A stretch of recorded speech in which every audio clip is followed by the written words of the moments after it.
तर जय महाराष्ट्र मित्रांनो, आज आमची मंडळी जमलेली आहे जयदाच्या घरात आणि खूप मोठा पाऊस पडत आहे. तर आम्ही प्लॅनिंग केलेलं आहे की चिंचपोकलीचा चिंतामणी आणि परलचा राजा बघायला जाणार आहे.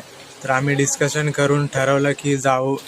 तर आता आम्ही रेनकोट वगैरे घेऊन आलो, पण ठरत नाही की बाईकने जायचं की ट्रेनने जायचं. पण आम्ही बोललो की ट्रेन ब्लॉक असेल, त्यामुळे आम्ही आमच्या गाड्या काढलेल्या आहेत. तर आज खूप पाऊस पडला आहे, तर आता आम्ही गाड्या काढत आहे. तर आता आम्ही निघालो, आमची गाडी पार्किंगला आहे. आता आम्ही पार्किंगवरनं चाललो आहे. तर पुढे गणपती जात आहे. तर पुढे आम्हाला समजलं की चिंतामणी कधीचाच निघून गेलेला आहे, तर तो आता पुढे पोचलेला आहे. तर आम्ही परत आता आमच्या गाड्या काढून निघालो. तर आता आम्ही सर्वांनी गाड्या काढलेल्या आहेत. तर आम्हाला समजतं की एक आमची गाडी बंद पडलेली आहे. तर आता आम्ही तिला किक मारून सगळे ट्राय करतात. तर आता आम्ही कलागंध कारखान्याच्या गणपतीचं आगमन चालू आहे, पण चिंतामणीचं आगमन तर पहिलाच झालेलं आहे, तर आम्हाला काय भेटलं नाही. तर आम्ही पुढे पुढे चालत चाललेलं आहे. तर आम्हाला चिंतामणीचं दर्शन भेटलेलं आहे. चिंतामणीला खूप पब्लिक आहे. तर आता आम्ही पुढे चाललेलो आहे. खूप धक्काबुक्की चालू आहे. तरी आम्ही आता गणपती बघणार आहे. तर आमची पब्लिक खूप भिजलेली आहे, तरी पण आम्ही गणपती आगमन खूप एन्जॉय करत आहे, नाचत गाजत. तर आता आम्ही चालतोय पुढे. तर आता आम्ही पुढे जात आहे, पण चिंतामणीचा राजा आमच्या मागे आहे. तर आता आम्ही त्याला झूम करून बघतो. तर आता चिंतामणीचा राजा आहे, तो उभा आहे. खूप पब्लिक पुढे येत आहे, तर आम्ही अजून पुढे जाणार. आता चिंतामणीचा राजाचं दर्शन आम्ही जवळनं घेतलेलं आहे.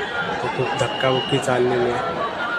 तरी आपण चिंतामणीचं राजाचं दर्शन घेणार आहे. सर्वजण फोटो व्हिडिओ काढत आहे. खूप अशी सुंदर मूर्ती आहे, पृथ्वीला हातात घेतलेली. तर आता आम्ही चाललो आहे, एक साथ लाईनीत चाललेलो आहे, कारण की आमच्या चपला वगैरे सगळ्या हरवलेल्या आहेत, कारण की सगळ्यांनी पाय देऊन देऊन चपला तोडलेल्या आहेत. तर आता आम्ही लाईनीत चाललेलो आहे, कोण हारू नये म्हणून. तर असा लालबागची मूर्ती आहे इथं.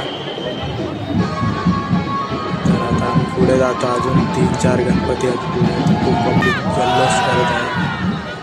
मस्त ही मूर्ती आहे इथं. ही आता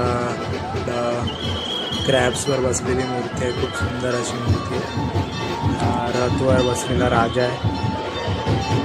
खूप मोठ्या मोठ्या मूर्ती आहेत. हा परेलचा राजा आहे.